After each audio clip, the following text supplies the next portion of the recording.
Bonjour tout le monde. Vous avez vu sur Tudium l'article qu'on va décortiquer ensemble. Être en relation avec le patient. Ici, je vous copie.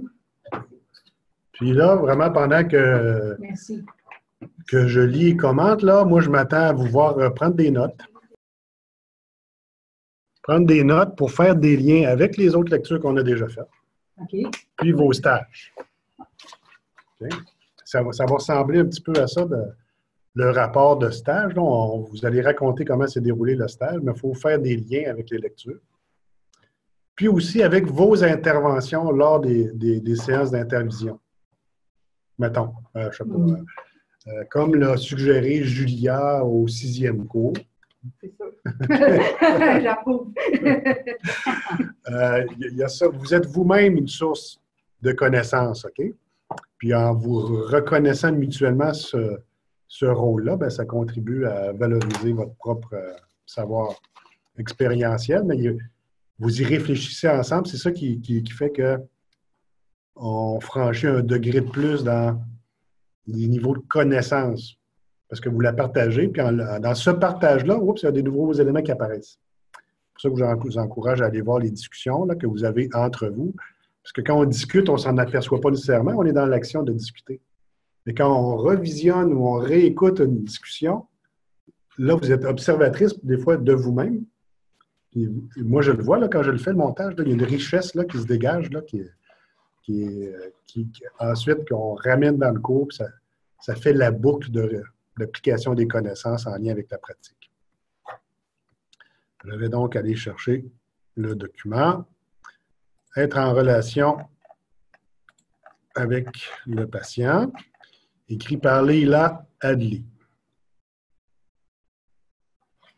Aujourd'hui, on va parler d'éducation thérapeutique du patient, entre autres avec ce livre-là. Ben, c'est une lecture là, que je vous suggère. C'est un peu théorique, c'est pas si facile à lire tellement, là. Mais Catherine Tourette-Surgis, une experte dans le domaine. On collabore avec son programme d'éducation thérapeutique du patient. Elle dirige une maîtrise là-dessus à la Sorbonne. Vous pourrez le feuilleter si vous voulez. Puis là-bas, c'est quelque chose de très formel, l'éducation thérapeutique en France. Ici, là, c'est ce qu'on va appeler là, pendant la séance l'ETP. Donc, l'éducation thérapeutique du patient, l'ETP, doit s'inscrire dans une relation soignant-patient de qualité. Il ne peut y avoir d'apprentissage et d'accompagnement sans ce socle basé sur la confiance. Vous voyez déjà là, est-ce que les pères aidants, c'est des soignants? Non. Mais quand vous faites partie de des équipes soignantes. Puis, on voit ici l'importance, vous êtes spécialisés dans l'accompagnement, mais un accompagnement qui est dirigé. On voyait ça la semaine dernière. On attire l'attention sur quelque chose. Ce quelque chose-là, c'est le rétablissement. Et puis, quand on établit un contact, il faut c'est un contact de confiance qu'on essaie d'établir. Vous êtes spécialisé là-dedans. Vous êtes attentive à ça. Les autres, qui ont d'autres choses à regarder, là, vous, c'est là que vous complétez l'expertise de l'équipe soignante de laquelle vous faites partie, même si vous n'êtes pas vous-même soignant.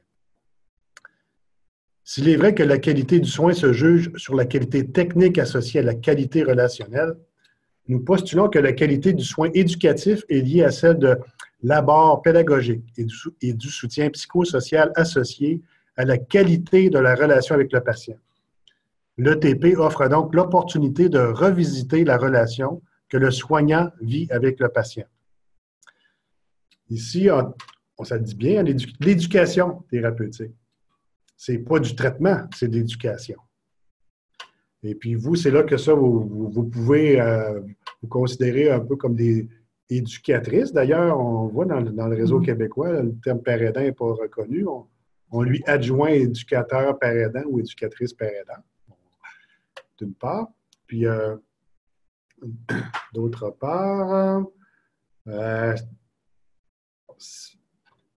comme vous n'êtes pas des soignants, mais oui, il y a une autre fonction, celle de coach, dont vous avez peut-être entendu parler, qui est un gros courant assez international, ce qu'on appelle des coachs de vie.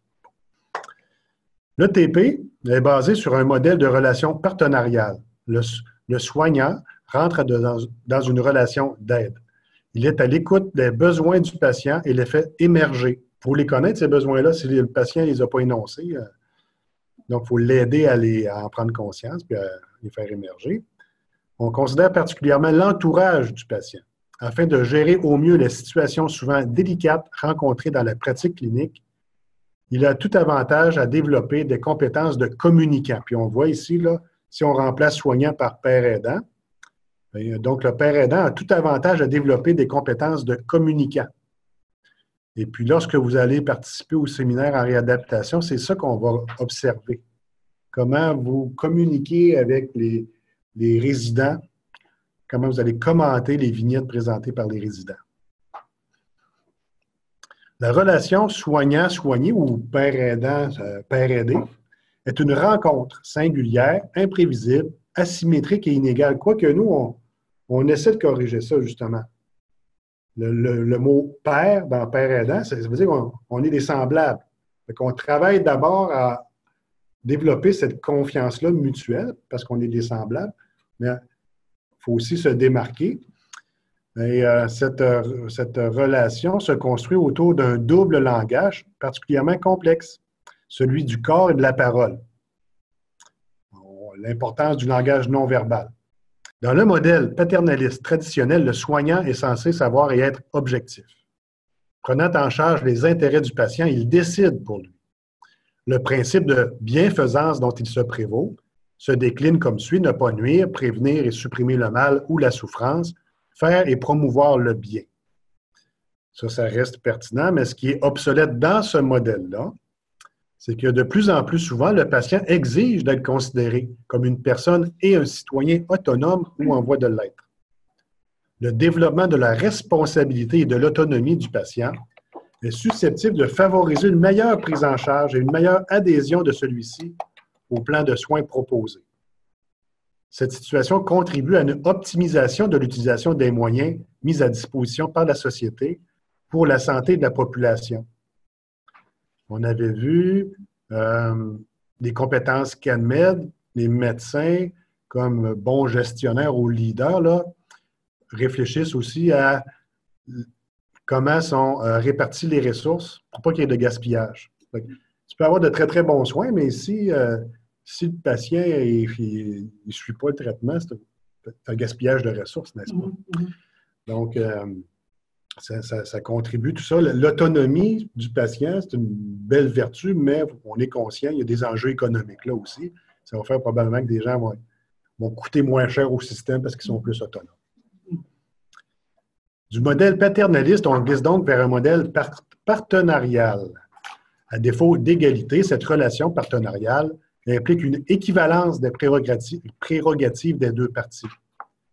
Plusieurs éléments la caractérisent. Le patient est au centre. Plus précisément, c'est la relation soignant-soigné ou père aidant-père aidé qui se trouve au centre du dispositif. Quand on se demande qu'est-ce qui serait bon pour notre père aidé, une étape intermédiaire, c'est la relation entre moi et mon père aidé. Il faut y réfléchir. Qu'est-ce qui pourrait être amélioré? Pour être cohérent avec cette nouvelle vision partenariale, il serait sans doute plus judicieux d'inverser le sens de la proposition de parler de relation patient-soignant plutôt que de soignant-soigné. Ou nous, père aidé, père aidant. La relation repose sur l'empathie qu'on a vu assez en détail la semaine dernière. Ce terme désigne l'aptitude à reconnaître la souffrance du malade et à le lui signifier. Elle est différente de la compassion qui se définit comme une souffrance partagée ou de la sympathie où l'identification est la règle. On endosse la même cause que la personne. Notons un climat de confiance. Celui-ci est basé sur une bienveillance et une bonne distance, soignant-soigné ou père aidant-père aidé, distance qui favorise l'expression libre du patient. Si on est trop proche, là, si on rentre trop dans sa bulle, on en éteint un peu la capacité d'expression. L'expertise du patient est reconnue. Elle est issue de son expérience, mais aussi de ses propres recherches personnelles. L'Internet offre cette possibilité, qu'il n'y avait pas, là, disons, il y a 15-20 ans. Là. C'est vraiment nouveau dans le paysage par rapport à l'expérience que les gens vont compléter par leur recherche personnelle. S'instaure entre les deux acteurs une délibération avec de riches échanges tenant compte de l'expertise scientifique du soignant ou du père aidant, l'expertise scientifique du père aidant, et celle du profane, l'expérience scientifique du patient. Lui aussi s'est informé, il faut lui demander. La capacité du patient à décider est reconnue. Si le patient n'a pas les connaissances médicales requises, il est cependant en mesure d'évaluer les impacts de la décision médicale sur son mode de vie et vérifier la cohérence entre ses propres valeurs, son histoire personnelle et le sens qu'il donne à son existence. Une fois renseigné, le patient pourra donner son accord et établir avec les soignants, incluant les pères aidants, une sorte de contrat moral concernant le plan de soins. Puis nous, on avait vu plus en détail le plan, le PII, plan d'intervention interdisciplinaire. Ouais. L'éducation du patient est réalisée en fonction de ses besoins exprimés. La discussion s'établit avec l'ensemble de l'équipe soignante. La décision n'est plus prise uniquement par le médecin au sommet de la hiérarchie des intervenants. De cette relation partenariale s'établit une véritable alliance thérapeutique entre les deux parties. La dimension affective de la relation permet de mieux répondre au principe de bienveillance qui doit toujours prévaloir. L'alliance thérapeutique signifie un lien particulier entre le patient et le médecin ou le soignant ou le père aidant en vue d'un accord sur des décisions thérapeutiques. Vous voyez, c'est un accord commun. On se demande souvent, le rétablissement, ça veut dire que la personne, c'est elle qui décide ce qu'elle doit faire pour son propre rétablissement. Oui, mais on peut ne pas être en accord avec ces décisions. Ça ne veut pas dire qu'on endosse tout, là. Les modalités en sont les suivantes. Respect de la personne, partenariat, écoute des besoins, définition conjointe des objectifs. Cette alliance est soutenue par une éthique et des valeurs communes. Loin d'être figée, elle évolue selon un mouvement fait de moments de rupture et de réparation. Certains auteurs ont défini 4 états du patient. Passivité, dépendance, coopération, autonomie. Les 4 états du soignant, contrôle, expertise, partenariat, facilitation. Là, je vais les réénumérer puis je vais vous demander si vous les avez bien apprises. On définit 4 états du patient. Passivité, dépendance, coopération, autonomie. 4 états du père aidant, contrôle, expertise, partenariat, facilitation. Même les pères aidants peuvent être plus ou moins contrôlants, là. La relation s'équilibre sans être forcément éthique lorsqu'il y a correspondance entre ces positions 2 à 2. Bon, passivité du patient et contrôle du soignant. Dépendance du patient et expertise du soignant. Coopération du patient et volonté de partenariat de la part du soignant. Autonomie du patient et facilitation du soignant. Le 4e type de relation, autonomie, facilitation, est le plus fonctionnel. Et l'éducation thérapeutique s'inscrit naturellement dans cette visée. Donc, si je vous pose la question, quels sont les 4 états du patient? Passivité, dépendance, coopération, autonomie. Quels sont les 4 états du soignant? Contrôle, expertise, partenariat, facilitation. Bon, merci. C'est facile, là, il fallait juste relire. Là. Accompagner toujours, soulager souvent, guérir parfois, disait Hippocrate. Tantôt, on a vu quelques éléments du serment d'Hippocrate. Premièrement, ne pas nuire, mais toujours accompagner, souvent soulager, puis des fois guérir. La fonction d'accompagnement est plus que jamais essentielle dans l'exercice de la médecine moderne. C'est sa part d'humanité qui prévaut. La relation d'aide, telle que l'a définie Rogers, est en adéquation. Il y a un bon fit là, avec la philosophie partenariale présentée ci-dessus. Se référant aux travaux de cet auteur qui ont débuté en 1942, La notion de relation d'aide consiste dans un cadre d'optimisme, quand on parle là, d'entretenir l'espoir, consiste à aider une personne en difficulté à mobiliser ses propres ressources plutôt qu'à lui imposer des solutions venant de l'extérieur. L'auteur part du principe que la personne a en elle de vastes ressources pour se comprendre et changer de manière constructive sa façon d'être et de se comporter. La considération positive inconditionnelle du personnel aide alors la personne à accéder à ses propres ressources à elle, à reconnaître les compétences issues du savoir expérientiel qu'elle a, mais dont elle n'a pas nécessairement pris conscience. Par aidant, c'est ça qui vient activer le reflet qu'il donne, c'est réalises-tu que ta réflexion dans ce que tu viens de dire, ça témoigne que tu y as pensé comme il faut, puis tu as trouvé en toi-même des ressources là. Cette démarche humaniste se fonde sur l'empathie qui sous-tend la communication entre le thérapeute et le patient, entre père aidant et père aidé. Le thérapeute interagit comme un miroir. On a vu même les neurones miroirs. La thérapie rogérienne, celle de Roger, se veut centrée sur la personne dans sa globalité et non pas sur le problème. Il s'agit d'une approche non directive, située dans le présent. Elle s'adapte aux capacités de changement du patient pour l'aider à aller vers son mieux-être et son développement personnel. Il se sent, le patient, alors accepté et ses défenses et rigidités sont atténuées d'autant. Il peut alors acquérir une compréhension de lui-même à un degré qui le rend capable de progresser. Et n'oublions pas que le plus souvent, le patient demande à accroître son savoir sur lui-même. Toujours selon Rogers, la relation d'aide serait favorisée par 4 attitudes non directives de l'accompagnement. L'empathie, qui se traduit par la capacité à se mettre à la place de l'autre avec bienveillance, implication et détachement émotionnel. Cette attitude favorise une reconnaissance expérientielle du patient et donc l'expression de son récit de vie et par lui-même.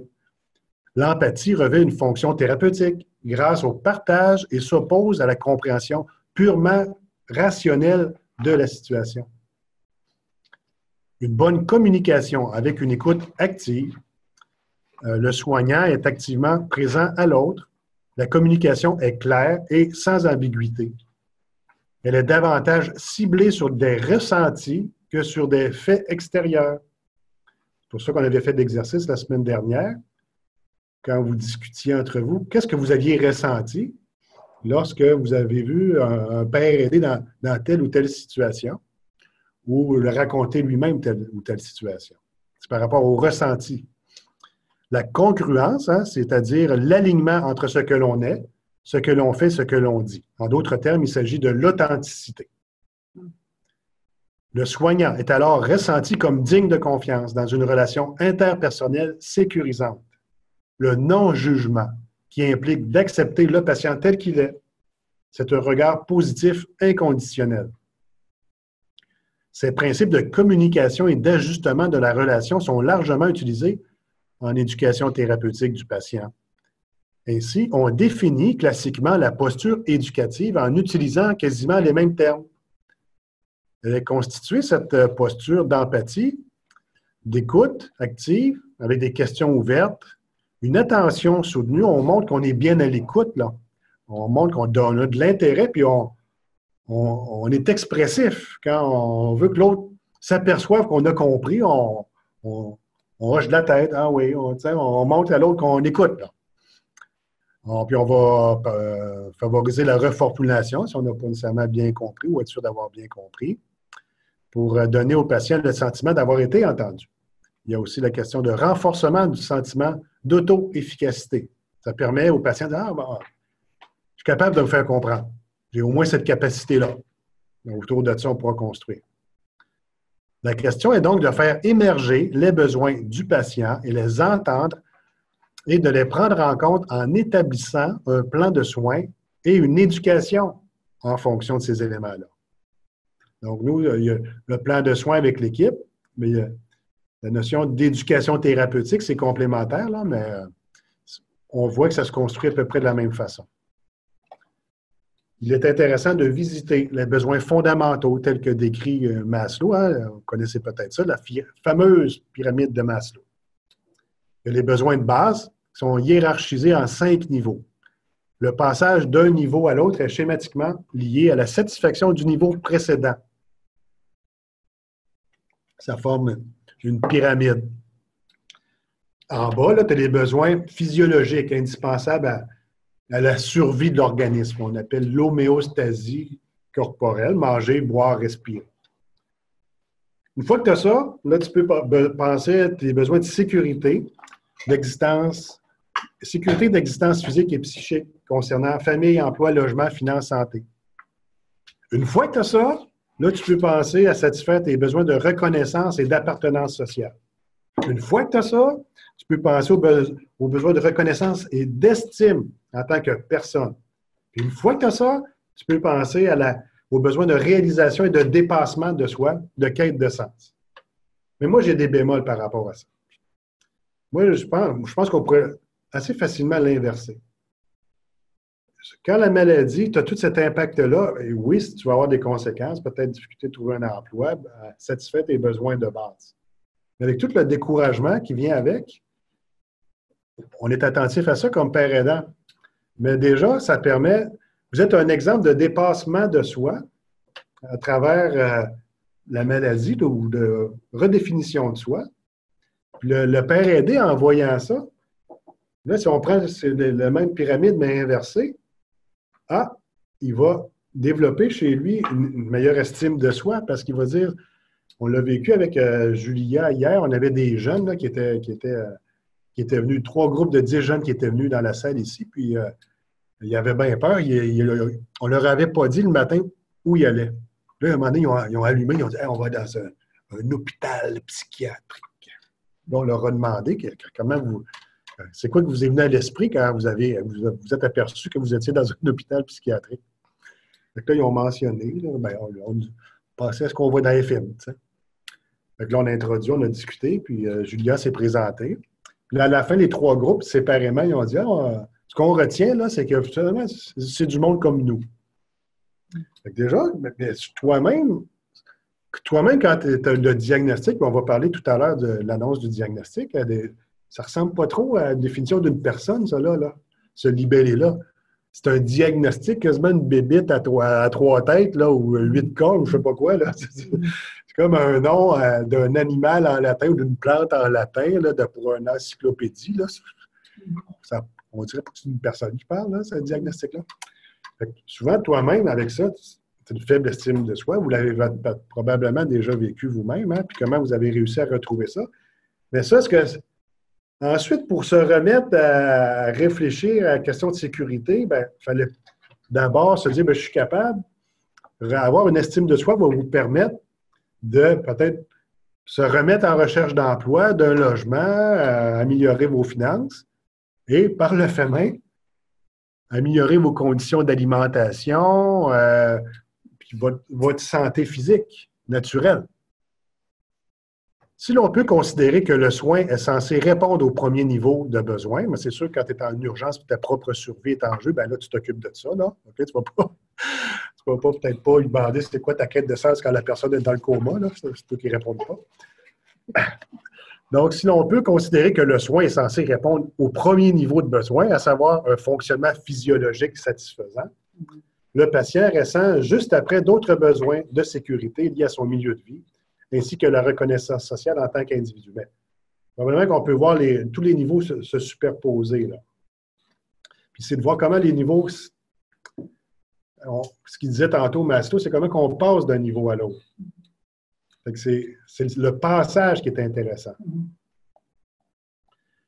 La place de l'éducation thérapeutique se situe donc au premier niveau, mais aussi au suivant, en visant à aider la personne à vivre correctement avec sa maladie dans son milieu et à se sentir reconnu et accepté pleinement malgré sa pathologie.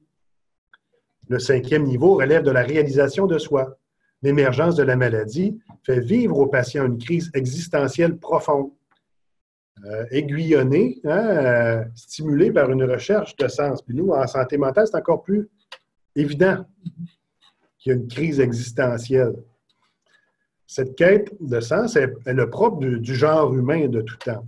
Le sens que le patient donne à sa maladie l'aide à se réapproprier son corps, à apprivoiser la maladie et à trouver une certaine paix.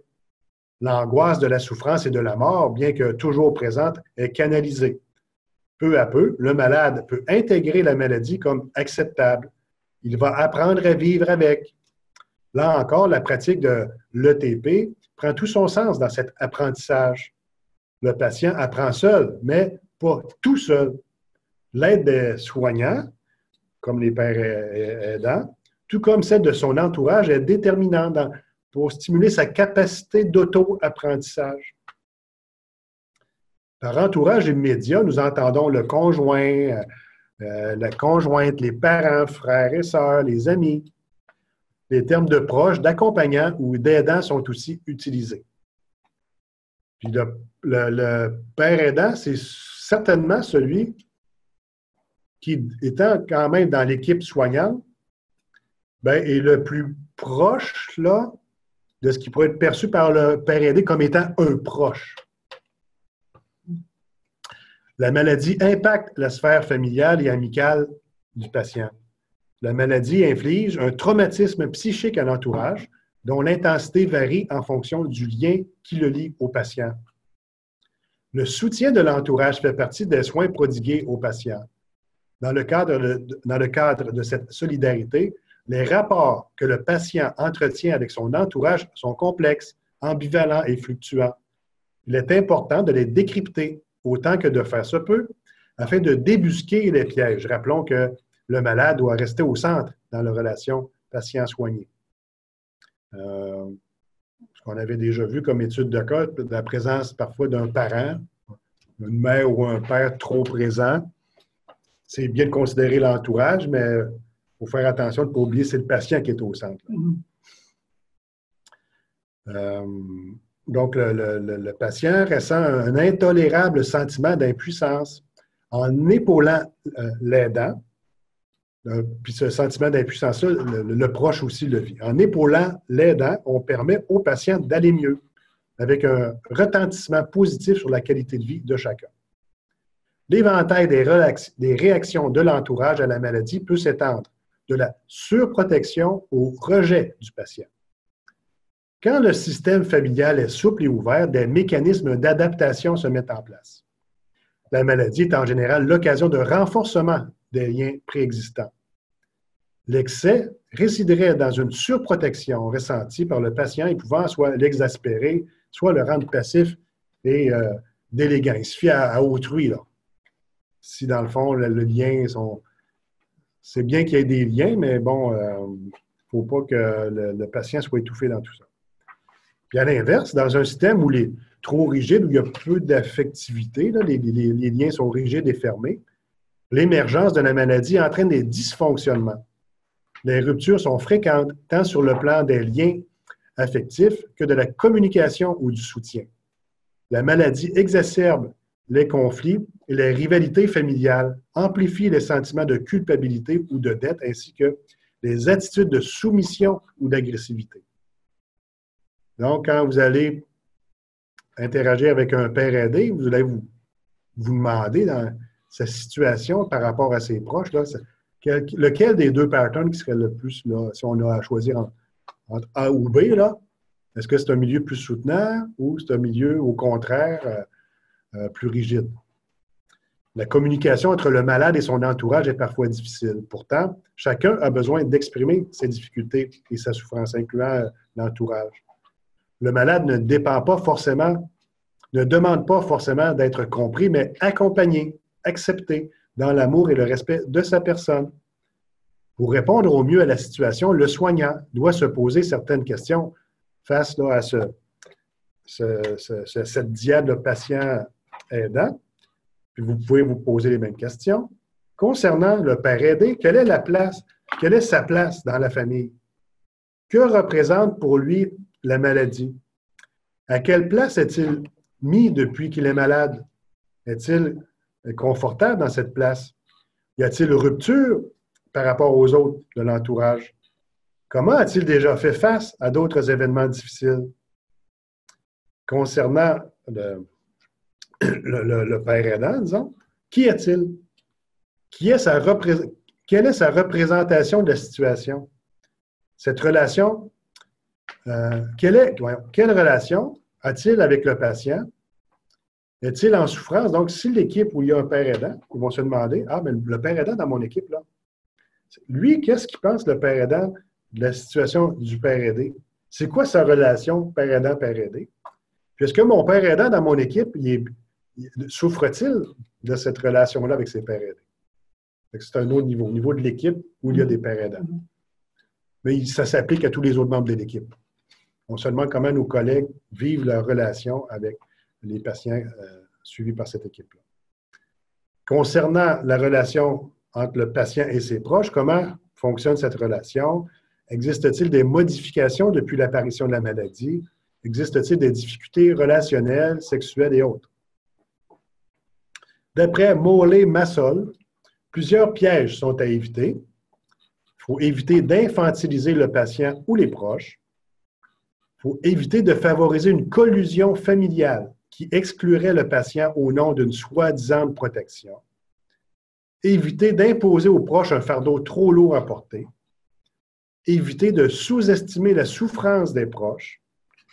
Éviter de laisser l'accompagnement prendre toute la place pendant l'accompagnant prendre toute la place pendant la consultation.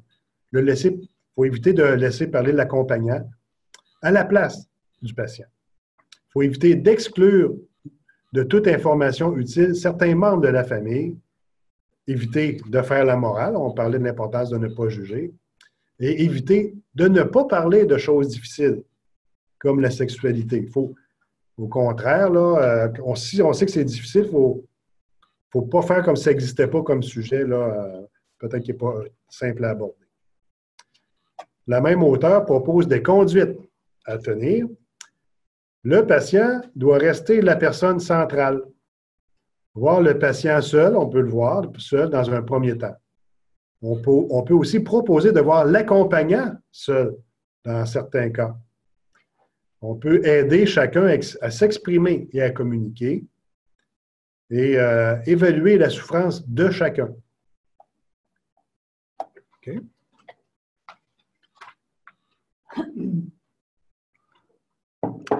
On va parler maintenant de la rencontre. La rencontre du patient avec la maladie est douloureuse. Pour s'adapter, le patient met en œuvre des mécanismes de défense dès l'annonce. En restant à l'écoute du patient, le soignant peut les repérer et l'aider au mieux. On peut repérer les mécanismes que le patient, par rapport à son diagnostic, met en place pour l'aider à composer avec ça. Les principaux mécanismes sont l'annulation, le déni, vous pourrez lire en détail, la rationalisation, déplacement, la maîtrise, la régression ou la projection agressive. La combativité, la sublimation, ces mécanismes de défense sont plus positifs et moins douloureux pour l'entourage. La combativité est une forme de refus de la soumission à la réalité. Il s'agit de transformer son infortune en projet de vie et en reconstruction. La sublimation, en réponse à l'angoisse et à l'impuissance, est sûrement le mode de défense le plus réussi. On parlait du rétablissement, pas comme de la guérison, mais comme d'un processus de transformation qui permet d'aller au-delà de l'étiquetage. C'est un peu ça, la sublimation.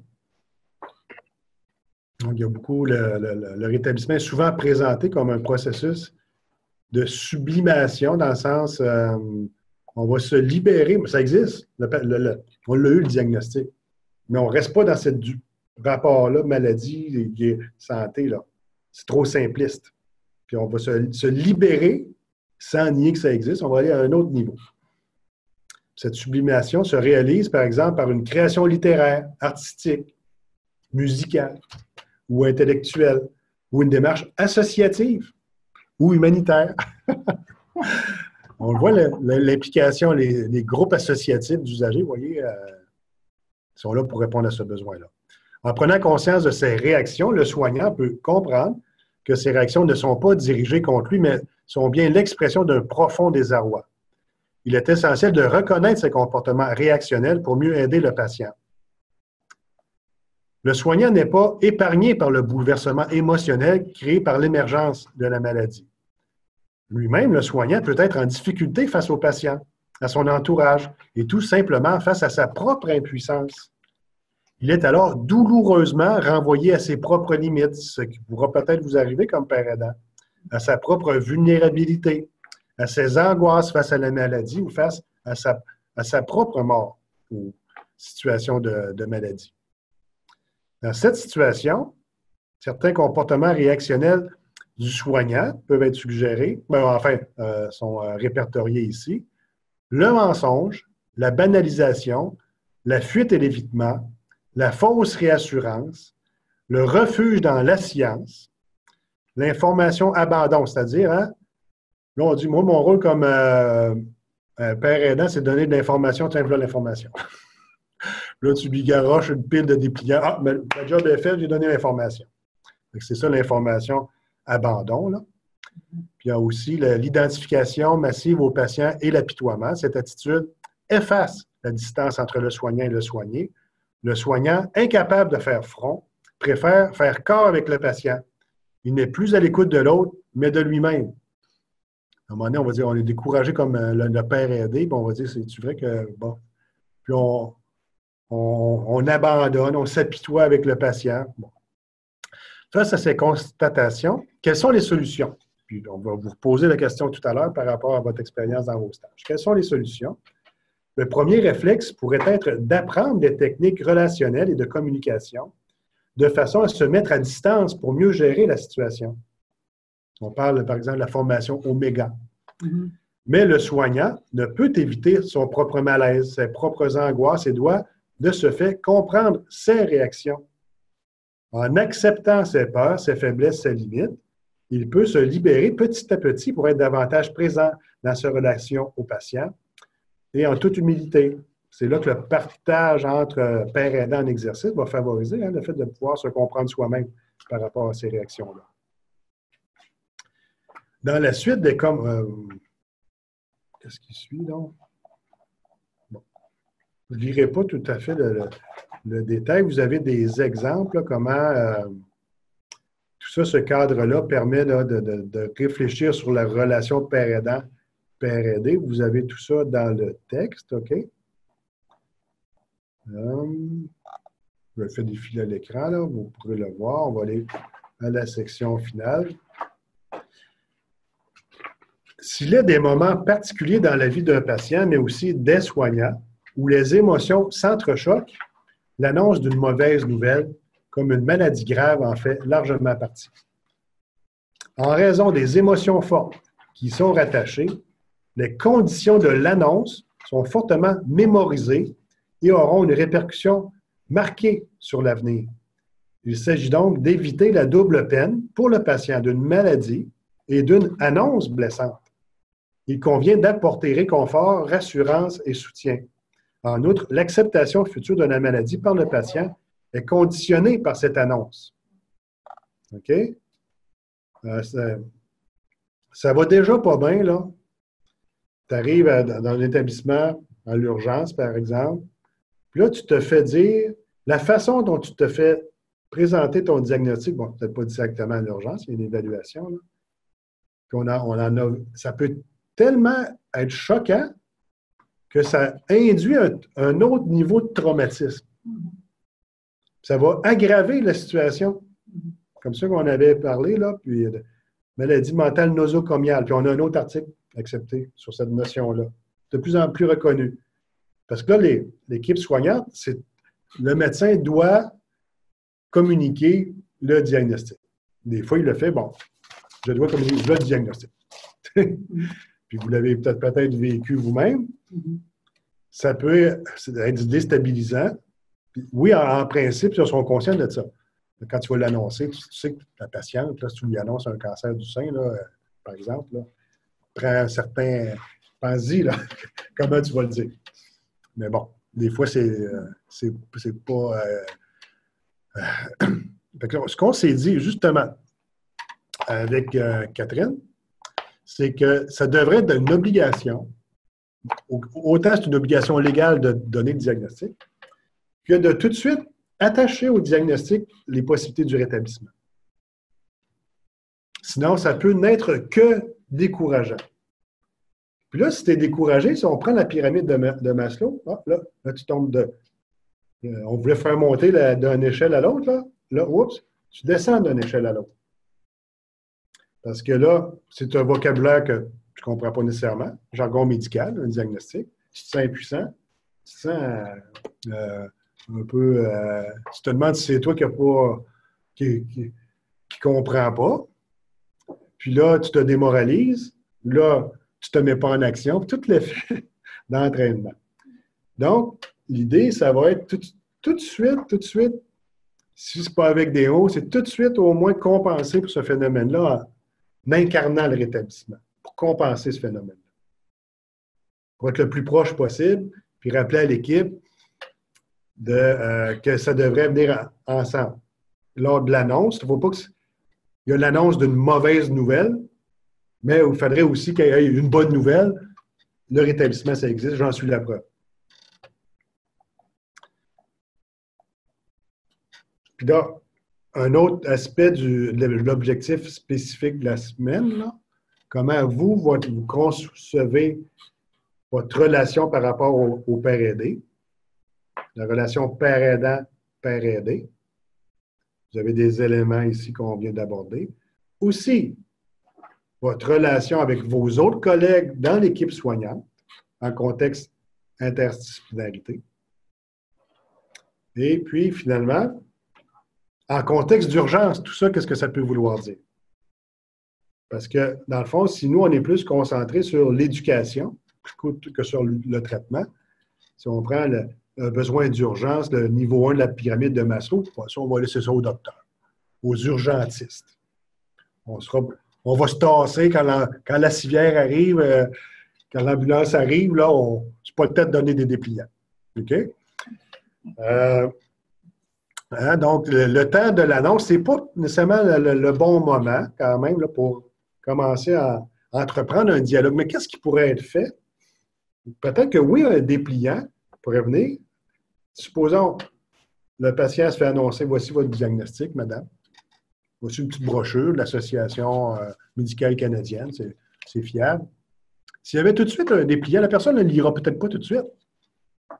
Puis, il y a certains travaux qui portent là-dessus comment des patients partenaires vont aider justement à dire, votre dépliant, mon cher docteur, quand je l'ai vu, j'ai eu juste le graphique. On voit que vous n'avez pas demandé vraiment là, comment des patients, ça pouvait les intéresser éventuellement. Là. C'est ça qui peut être vraiment pertinent avec des patients partenaires, puis vous demander entre vous si on était pour proposer à nos collègues dans les équipes un dépliant qui devrait venir avec l'annonce, là, c'est quoi qui serait écrit là-dedans? Puis au plan visuel, puis tout ça. Ça serait une contribution peut-être qui pourrait avoir des répercussions à long terme chez certaines personnes. C'est ça que ça dit, là. Si la personne, là, en plus, déjà qu'elle ne va pas bien, pourrait, ça a l'effet d'un autre coup de massue, là. Ben, wow, là. Qui fait qu'elle peut revenir en chercher un troisième coup de massue, elle va dire ça va faire. Fait que souvent, les gens, ils ne veulent pas venir. Une fois qu'ils viennent, ils soient un coup de 2 par 4 dans la face. Ils disent, je n'y retournerai pas. Fait qu'ils ne suivront pas le traitement, ils ne prendront pas la peine de s'informer. Ils vont juste avoir ce mauvais souvenir-là. C'est ce qu'on appelle des services eux-mêmes traumatisants. Et, comment atténuer ce phénomène-là? En parlant du rétablissement, vous discuterez là-dessus entre vous tout à l'heure, OK? Puis, il y a des éléments à prendre en compte dans cette question-là de l'annonce, peut-être même du rétablissement, le cadre, le rythme, l'écoute, les attentes du patient, être vrai et sincère, le choix des mots. Ici, on parle de nommer la maladie, nous, ça va être de nommer le rétablissement. L'expression du patient, il faut le laisser s'exprimer, notamment sur le plan émotionnel, respecter ses réactions. Et puis, des fois, ça peut être juste une bonne idée de rien dire pantoute. OK? Mm-hmm. Accepter les temps de silence. Ne pas vouloir les remplir à tout prix. Vous n'êtes pas des gentils organisateurs des GO comme au Club Med. Là. Hey, faut faire quelque chose, je suis payé pour animer, là. Non, non. Fait que si vous vous sentez, là, si le patient, ça ne tente pas de jaser, ben, on ne jase pas. On ne se sent pas obligé. Alors que les autres professions, ils sont payés pour exécuter des actes. Puis ne pas poser d'actes, ça ne fait pas partie de ça. Puis quand on se demande comment compléter les autres, ben ça l'est une façon. Ben nous, s'il n'y a rien à dire, on écoute le silence. Ah, des fois, ça fait du bien. Rassurer. Puis ensuite, le suivi par rapport à l'annonce. L'annonce doit être reprise à distance en s'appuyant sur ce qui a été entendu et compris. Un relais doit être fait avec l'équipe pluridisciplinaire. Donc, on finit là-dessus. C'est une façon peut-être d'engager la conversation avec un père aidé après, là, qui est plus dans l'urgence. Là. Puis, toi, quand tu as su ça, là, que tu avais ceci ou cela, comme on l'a fait avec nos jeunes hier, qu'est-ce qui a résonné en toi quand tu as entendu ça? Puis là, engager un dialogue là-dessus. Dernière 2 phrases. Il est en effet fréquent que l'on doive, dans une démarche éducative, revenir sur le moment de l'annonce. Le faire en groupe avec d'autres patients peut être très réconfortant et contribuer à guérir cette blessure ancienne, mais toujours aussi présente. D'où l'idée des groupes de rétablissement. Fait que nous, ce qu'on annonce, c'est le rétablissement. C'est l'annonce du rétablissement possible. Fait que quand on demande aux gens comment vous avez réagi quand vous avez eu le diagnostic, c'est comment vous réagissez aussi quand vous entendez que c'est possible le rétablissement, malgré qu'il y a le diagnostic là, qu'on peut discuter aussi. Et voilà, on vient de finir la lecture de être en relation avec le patient.